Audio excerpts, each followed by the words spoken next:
William Dorsey Swann was born into a life of slavery before the Emancipation Proclamation finally brought freedom. His early years were shaped by hardship, long before he could even dream of becoming the world's first queen of drag.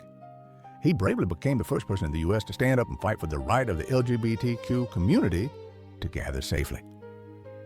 He refused to stay hidden, paving the way for others to meet and express themselves without fear. In the heart of Washington, D.C., Swann hosted secret drag balls for black men, including many former slaves. These gatherings were more than just parties. They were safe spaces where everyone could finally feel free to be their true selves.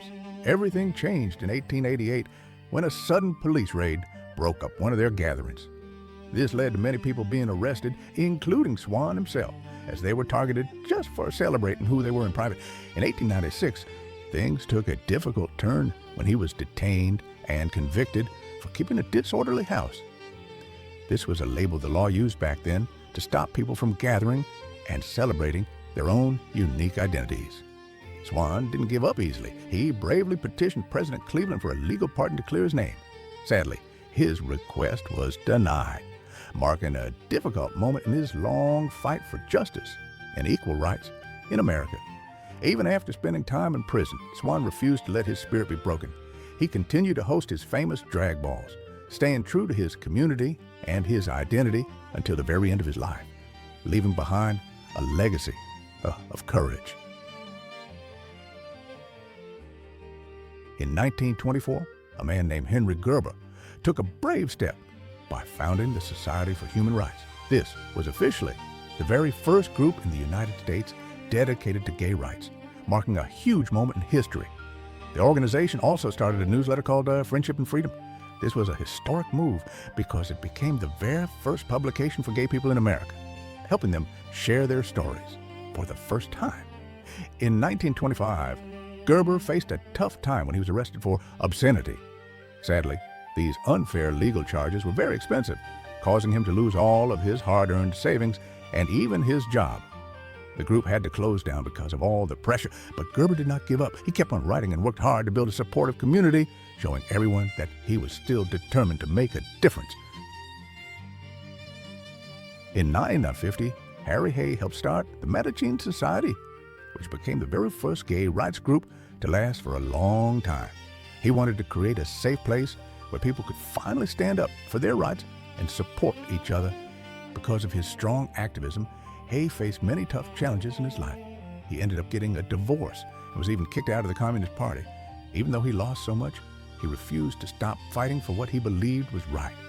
As the Mattachine Society grew larger, the pressure on the leaders started to increase. By 1953, this tension forced Harry Hay and other communist members to step down from their positions, changing the direction of the group forever. Even after leaving his first group, Hay never stopped his queer activism. He later helped start the Radical Fairies and spent much of his time supporting two-spirit causes. He worked very hard to make sure everyone in the community felt seen and included. In 1955, Del Martin and Phyllis Lyon came together to co-found the Daughters of Bilitis. This was a very important group created specifically for lesbians to find a safe community during a time when it was difficult to be themselves. They launched a magazine called The Ladder, which was a famous national publication for lesbians. It gave people a special place to share their writing, whether they wanted to use their real names or stay anonymous to stay safe. Martin and Lyon decided to join the National Organization for Women, making history as the very first lesbian couple to be part of the group.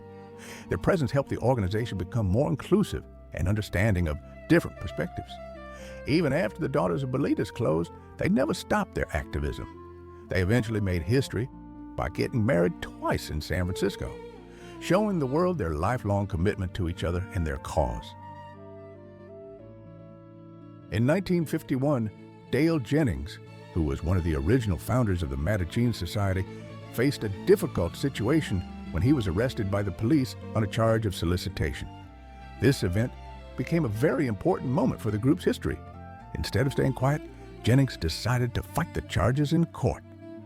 By doing this, he bravely exposed how the police were using entrapment to target and trick gay men. turning his own legal battle into a major stand for justice.